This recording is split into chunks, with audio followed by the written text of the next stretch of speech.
오늘 말씀의 내용은 두 가지의 내용을 말씀하고 있습니다. 첫째는 거만한 자의 삶에 대한 태도가 어떤 태도인가, 그것을 말씀을 하고 있고, 그 다음에 후반부에 가서는 지혜로운 자의 삶의 태도가 무엇인가 라고 하는 것을 말씀을 하고 있습니다. 우리 7절과 8절에 보시면은 연거푸 나오는 단어가 있습니다. 뭐냐면 거만한 자라고 하는 단어를 7절에서도 8절에서도 우리가 바라볼 수가 있죠. 이 거만한 자라고 하는 뜻은 냉소적인 사람 또는 이제 비웃는 사람을 여기서 거만한 자라 그렇게 표현을 하고 있습니다. 일반적으로 성경에서는 이 거만하고 그리고 냉소적이고 비웃는 자의 삶이 불행하게 드러나고 있습니다.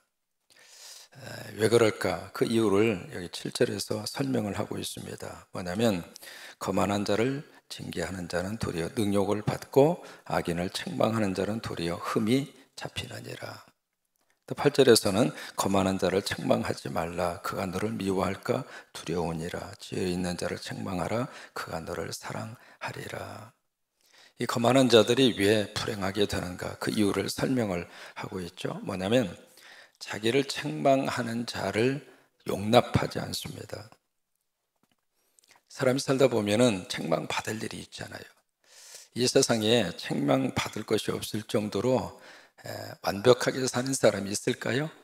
아무도 없어요. 전부 다 부족함 속에서 우리들이 살아가고 있기 때문에 말의 실수도 많고 행동의 실수도 많고 또 하나 생각의 실수는 뭐 수없이 엄청나게 많이 있고 또 판단에 대한 실수도 엄청나게 많이 하면서 우리들이 살고 있는데 그것이 이제 누군가가 지적을 하잖아요. 당신에게 틀렸다고 이렇게 지적을 받았을 때 그 지적의 그 자체를 도저히 용납하지를 않는 거예요. 그러다 보니까 결국 그 사람의 삶이 결국 점점 더 구렁텅이로 빠지더라 그 말이에요. 결과적으로 거만한 자의 삶 자체가 불행하게 되더라 그 말이에요. 책망과 훈계를 달게 받는 사람은 그 순간에는 사실 별로 그렇게 기분이 좋을 수는 없죠. 그러나 그 책망과 훈계를 잘 받아들이는 사람은 앞으로 가면 갈수록 더 발전과 향상이 있습니다. 이것을 예수님은 어떻게 표현을 하셨느냐면 팔복의 마지막 결론으로 마태오 5장 11절에서 그렇게 말씀을 하세요. 나로 말미암아 너희를 욕하고 박해하고 거짓으로 너희를 거스려 모든 악한 말을 할 때에는 너희에게 복이 있나니. 거기 이제 예수님 그 말씀 나 때문에 너희를 욕하고 라고 하는 말씀을 하시고 있거든요. 그 욕이라고 하는 단어가 여러 가지로 해석을 할 수 있는 그런 뜻을 가지고 있는 단어입니다. 책망하다 또는 비난하다, 우리말로 번역이 되어져 있는 욕하다 그런 뜻이에요. 그러니까 여기에 나 때문에 너희를 욕한다 그 이야기는 우리가 그 욕을 먹는 사람이 된다면 그 사람은 마지막 행복하다 그 말씀이에요. 우리가 욕을 먹는 이유가 여러 가지가 있습니다. 내가 잘못해서 욕을 먹을 수도 있어요. 또 하나 다른 욕이 있습니다. 예수님 때문에 먹는 욕이 있어요. 예수 잘 믿어보려고 하다가 욕을 먹어요. 주변 사람들이 가만두지 않는 경우들이 있거든요. 뭔가 열심을 내려고 그러면 막 옆에서 욕하는 사람이 있고, 이게 사람이 말이죠. 다른 사람이 열심히 내는 것을 칭찬하고 격려하는 사람도 있지만 그게 꼴보기 싫은 사람도 있어요. 세상에 이제 한번 목회하는데 어느 분이 새 가족이 오셔서 참 열심히 말 그대로 헌신하고 충성하시고, 또 하나 이분의 은사는 헌금 내는 은사를 하나님이 주신 것 같아요. 헌금을 그렇게 참 많이 내시더라고요. 내는데 그래서 그 사람에게 어떤 사람이 찾아가가지고 막 꾸짖는 거예요. 당신 그런 식으로 헌금하지 말라고. 그래서 이제 그 이야기를 가만히 들으면서 그분이 왜 그러셨을까 이해는 해요. 왜냐면 적어도 내가 이 교회에서 어느 정도 영향력을 가져야 되는데 형편상 내고 싶어도 못 내고, 근데 새 가지고 와서 막 듬뿍듬뿍 내니까 그 자체가 꼴보기 싫은 거예요. 그래서 이제 그게 시험 들어가지고 이 교회에 더 이상 출석하지 않겠다고 그 모습을 볼 때마다 목회하면서 참 마음이 아파요. 좀 우리의 그릇이 좀 커서 어떤 사람이든지 와서 하나님 앞에 헌신하고 충성할 수 있는 교회가 됐으면 좋겠어요. 이게 자꾸 이제 나하고 비교를 하기 시작하니까 나보다 앞서가는 그 꼴을 못 보는 거예요. 그래서 결국 그 사람 예수 잘 믿어보려고 하다가 욕 실컷 먹고 그 다음에 반응이 중요합니다. 욕을 할 수도 있고 욕을 먹을 수도 있거든요. 근데 성경은 어떻게 말씀하시는가? 그 욕을 먹으라는 거예요. 먹으라고. 욕을 먹는 사람이 복이 있다고 예수님이 그렇게 말씀을 하시고 있거든요. 그러니까 나 때문에, 다른 것 때문에는 욕을 먹지 말고, 내가 세상 사람들에게 욕먹을 짓을 해서 욕을 먹는 것은 하나님 앞에 영광이 되지 않지만은, 그러나 내가 정말로 예수님의 말씀과 믿음 안에서 신앙생활을 하다가 욕먹을 기회가 있으면은 그때는 욕을 먹으라는 거예요. 먹으면 내 겁니다. 근데 이것을 토하잖아요. 토하면 참 지저분합니다. 아무리 비싼 음식을 먹었다 하더라도 그 음식을 미안해요, 이 새벽에 악하고 오바이트를 해서 그것을 토해 놓으면 그 비싼 음식이 참 아름답게 보입니까? 무엇이든지 토해 놓으면 냄새나요. 무엇이든지 토해 놓으면 별로 주변 사람들에게 좋은 영향력을 미칠 수가 없습니다. 근데 우리가 먹으면 여러분 특별히 젊었을 때 당신 게으르다 라고 하는 욕을 먹었잖아요. 당신 이렇게 게을러서 어떻게 되느냐고. 만약에 그 비난을 받고 책망을 받았다면 그것을 먹는 사람은 내가 게을르구나, 이제는 게을르지 않아야지, 그 생각을 하게 돼요. 근데 그것을 안 먹는 사람이 있잖아요. 지가 나를 어떻게 안다고 나한테 게으르다고 이렇게 욕을 할 수가 있느냐고. 그것을 만약에 먹지 않고 토해 놓으면 그 사람은 평생 게으르게 살아요. 어떤 사람이 우리를 딱 보고 당신 왜 이렇게 교만하냐고. 그러면 그 욕을 먹었다고 가정을 해보세요. 그럼 그 욕을 먹는 사람은 그 욕을 가지고 하나님 앞에 와서 하나님 앞에 딱 엎드려서, 하나님, 어느 집사님이 그런데 나보고 교만하다고 그래요. 어떻게 나한테 그럴 수 있어요? 그래서 막 하나님 앞에 막 그렇게 속에 있는, 마음에 있는 것을 쏟아놓으면서 하나님 앞에 하소연을 하니까 하나님이 하시는 말씀이, 그래, 내가 생각해도 너 교만하다. 그 욕을 먹은 사람은 그 하나님의 말씀 앞에 하나님, 나 그럼 어떻게 하면 돼요? 조금만 성질 줄여. 내 성질 이런 거 하나님 몰라요? 나도 알아. 네 성질 굉장히 더러워. 그러지만 야, 조금만 줄이자. 네 안에 성령님이 계시고 네 안에 그리스도의 형상이 있고 하나님이 너의 아버지잖아. 그러면 조금만, 네 성질 조금만 줄이면서 살자. 여러분, 욕을 먹는 사람은요, 그런 은혜를 받을 수 있는 기회가 주어져요. 근데 이걸 안 먹는 사람은 가서 다짜고짜 혈압부터 올라가지고 삿대질을 하면서 당신 나한테 어떻게 교만하다고 그럴 수 있느냐고. 그런데요, 그렇게 말하는 순간 자기가 교만하다는 것을 보여주는 거예요. 거만한 사람이 왜 불행하게 되는가?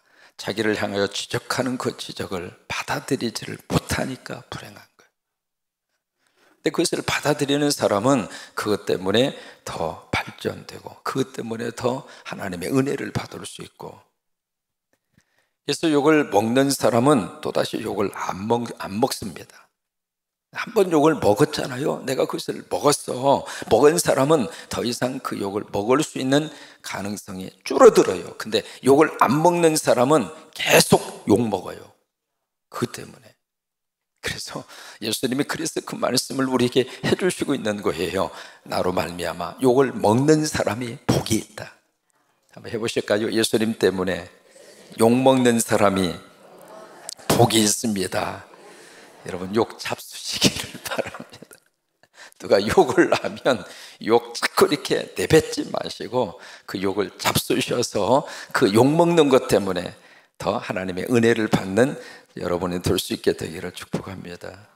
두 번째는 지혜로운 자의 삶의 태도가 뭔가라고 하는 것을 9절 이하에서 말씀을 하시고 있습니다. 9절에 보시면 지혜 있는 자에게 교훈을 더하라. 그가 더욱 지혜로워질 것이고 의로운 사람을 가르치라. 그의 학식이 더하여지리라.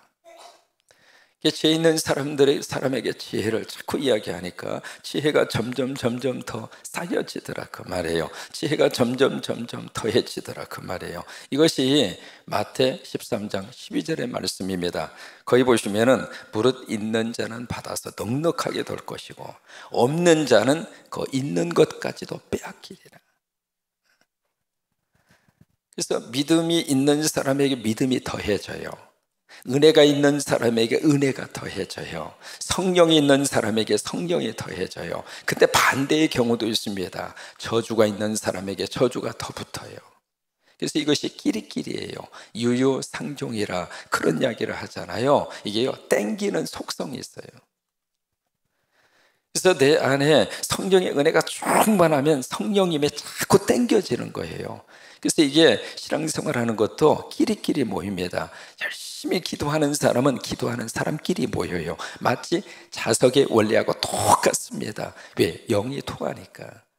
근데 이게 시험 들은 사람은 또 시험 드는 사람끼리 또 모이더라고. 개 모임을 또 그렇게 해요. 이게 땡기는 속성이 있는 거예요. 그래서 믿음 위에 믿음을 더하게 하시고 은혜 위에 은혜 더라. 그 구절이 왜 반복해서 2번씩이나 나오는가? 믿음이 있으면 믿음을 땡겨서 믿음이 더해지는 거고, 은혜가 있으면 은혜를 땡겨서 은혜가 더해지는 것이고, 그래서 복에 복을 더하소서라고 하는 그 야베스의 기도가 왜 그러냐면 복이 있으면 복이 또 따라오는 거예요. 복이 있으니까 복이 더해지더라 그 말이에요. 그래서 10절 말씀에 여호와를 경외하는 것이 지혜의 근본이고 거룩하신 그분을 아는 것이 명철이다. 이게 이제 잠언서 전체의 주제의 말씀 가운데 하나잖아요. 하나님을 경외하는 것이 바로 지혜의 근본이다. 지혜라고 하는 것은 세상적인 지식, 그것을 뛰어넘어서 예수 그리스도를 지금 지혜라 그렇게 말씀을 하시고 있잖아요. 예수 그리스도의 가장 중요한 근본이 무엇인가? 그러니까 예수를 믿으면 내 안에 어떤 핵심적인 것이 내 안에 채워지게 되는가? 하나님을 경외하는 것. 이 경외라고 하는 말을 영어로 fear라고 하는 단어를 써요. F-E-A-R, fear라고 하는 단어.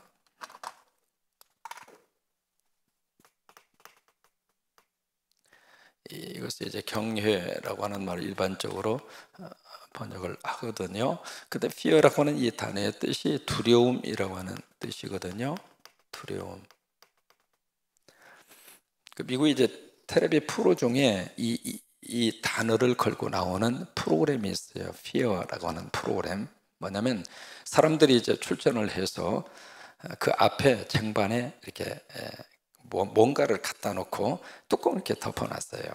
덮어놓고 그러고 나서 이제 출발하면은 팍 달려가서 거기에 뚜껑을 열어놓은 그것을 그 시간 안에 그것을 먹는 거예요.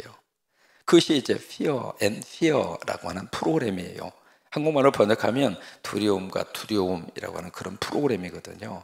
그래서 이제 거기에 뚜껑을 딱 열어놓으면 세상에 어떻게 그것을 사람이 먹을 수 있나 싶을 정도로 그런 것들이 항상 거기에 생각한 것보다도 더 희한한 것들을 갖다가 놓고 먹으라고 그래요. 근데 거기에 출전하는 사람들이 상금에 욕심이 있으니까 그걸 다 먹어요. 어느 때는 징그러워서 못 볼 정도로 그런 음식을 갖다 놓고 먹는 그런 대회가 있는데 한 번은 딱 뚜껑을 열었는데 거기에 뭐가 나왔느냐면 번데기가 나온 거예요. 번데기 아시죠? 번데기. 그러니까 미국 사람들 입장으로서는 그게 가장 두려운 음식 가운데 하나고 우리 같으면 그냥 막 숟가락으로 퍼먹는 거지. 그 fear라고 하는 단어의 뜻이 그 말 두려움이라고 하는 뜻인데 또 하나 여기에 fear로 번역된 이 경외라고 하는 단어 속에 뭐가 있냐면 사랑이라고 하는 뜻이 담겨 있습니다. 그래서 경외한다는 말은 다른 말로 말하면 사랑한다는 말입니다. 단순히 두려워한다 그 뜻으로 끝나는 것이 아니라 경외한다라고 하는 말은 사랑한다라고 하는 그런 뜻이에요. 그러니까 하나님을 경외한다 그 말은 하나님을 사랑한다 그 말이에요. 출애굽기 1장에 가서 보시면은 이스라엘의 출애굽의 역사가 막 시작이 되기 전에 애굽에서 있었던 사건 하나를 기록을 하고 있습니다. 거기 히브리 사람들이 막 아이를 생산하고 막 저기를 하는데 막 숫자가 엄청나게 막 인구 증가가 폭발적으로 일어나고 있잖아요.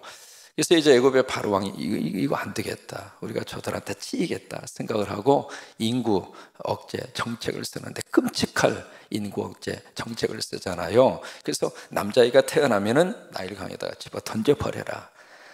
그 전 세계적으로 가장 치욕스러운 인구 억제 정책이에요. 근데 그것을 누구에게 명령을 했느냐면 이스라엘의 보건복지부 직원들에게 명령을 한 겁니다.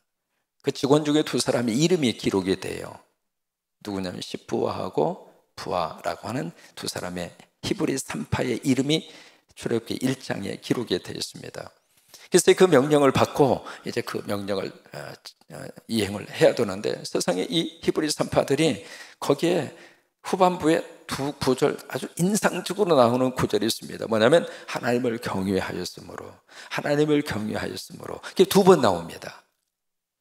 그러니까 하나님을 경외하였으므로 시프와 부와 이 히브리 3파 보건복지부 소속의 직원들이 그 남자 아이들이 태어나도 나일강에도 던지지를 않고 살려주는 거예요. 그러니까 지금 그 두 사람의 히브리 3파는 왕의 명령보다도 지금 누구의 말씀을 더 가슴에 깊이 새겼느냐면 하나님의 말씀을 더 깊이 새긴 거예요. 그러니까 왕의 명령보다도 하나님의 명령이 내 인생에 있어서는 먼저다, 그거예요.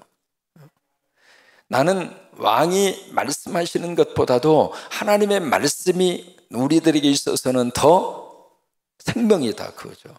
그래서 왕의 명령을 거절하고 그러고 나서 하나님의 명령대로 그 생명들을 살려주잖아요. 그래서 결국 모세가 거기서 탄생이 된 거예요. 근데 그 하나님을 경외하는 그 두 히브리 3파 보건복지부 직원에게 하나님이 무엇을 주셨는가? 히브리서 출애굽기 1장 후반부에 보시면 하나님이 은혜를 주세요. 또 하나, 그 다음에 놀라운 하나님의 축복이 나옵니다. 그의 집안을 흥왕하게 하였더라. 하나님을 경외하였으므로 그의 집안을 흥왕하게 하였더라. 여러분, 하나님을 사랑하면 하나님이 흥왕하게 해주세요. 그게 하나님의 놀라운 축복의 법칙입니다. 러시아의 유명한 문학가 도스토옙스키라고 하는 사람이 있잖아요. 그 사람이 그런 이야기 합니다. 사람이 하나님을 등질 때 모든 것을 등진다. 사람은 하나님을 향하여 달려갈 때 하나님의 은혜를 받을 수 있고 하나님의 축복을 받을 수 있고 하나님의 놀라운 섭리 가운데 아름답게 쓰임을 받을 수가 있어요. 구소련이 망했을 때 그때의 철학자이면서도 문학가였던 솔제니친이라고 하는 솔제니틴으로 유명한 소련의 노벨 문학상까지 받은 사람이었잖아요. 그 사람이 그런 이야기합니다. 소련이 교회에 문을 닫았을 때 하나님은 하늘 문을 닫으셨다. 여러분, 지금 북한도 똑같은 현상이 그대로 나타나고 있는 거예요. 북한이 교회 문을 닫아버렸을 때 하나님은 북한의 하늘 문을 닫아버린 거예요.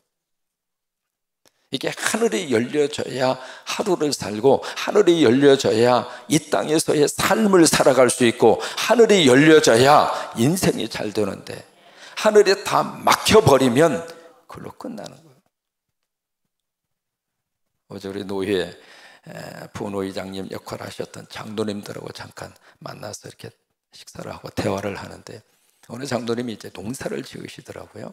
이제 그 이야기를 옆에서 이렇게 하시는 말씀을 귀담아서 이렇게 들었어요. 근데 마지막 그 말씀이 참 인상적이더라고요. 다 이제 모내기를, 이양기로 모내기를 다 하시고 그 다음에 하시는 말씀이 이제 하나님만 하실 일 남았어. 여러분, 맞는 얘기입니다. 내가 모내기를 하고 내가 심을 수는 있어도 그 모를 자라게 하고 적절하게 비를 공급을 하시고 그리고 햇볕을 공급을 하시고 그리고 그 벼가 충실한 그 열매를 맺게 하시는 분은 하나님이시란 말이죠. 그래요, 우리가 할 수 있는 것을 다해서 최선을 다하지만 마지막은 하나님이 해주셔야 돼요.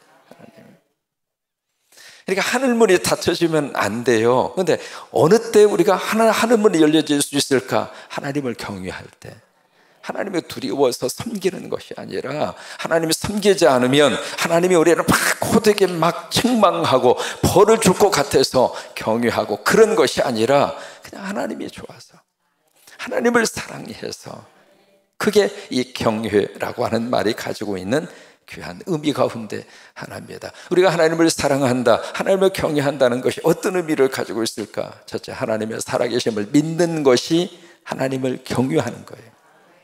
하나님은 돌아가신 분이 아니라, 성경 속에 갇혀있는 분이 아니라, 하나님은 지금도 나와 함께 하시고 살아계시고 나하고 호흡을 같이 하시고, 힘들 때에도 나를 떠나지 않으시고, 내가 걱정하고 있는 그 순간에도 하나님이 나하고 같이 걱정하시면서. 왜요? 이 걱정은 하나님이 주신 게 아니거든요.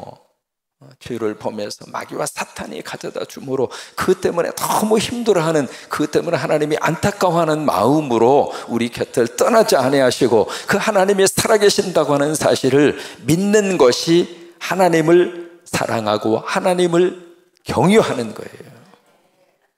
두 번째로, 하나님을 예배하는 것이 하나님을 경외하는 거예요. 이 새벽에 우리가 하나님을 경외해서 이 새벽에 나온 거예요.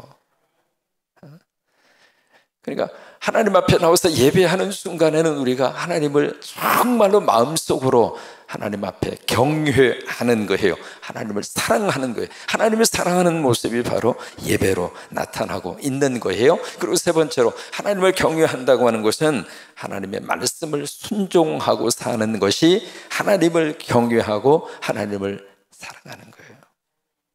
오늘 하루 이런 축복이 넘치기를 주의 이름으로 축원합니다. 오늘 찬송이 5월 가정의 달에 같이 부를 수 있는 찬송이 그 뒤에 몇 곡이 더 나옵니다. 네, 그 다음에 577장도 마찬가지인데, 찬송이 새로 개편이 되면서 들어간 찬송 중에 한국 분들이 작사 작곡한 찬송이 좀 많이 배치가 돼서 들어가 있어요. 그 중에 몇 곡 중에 한 곡입니다. 577장.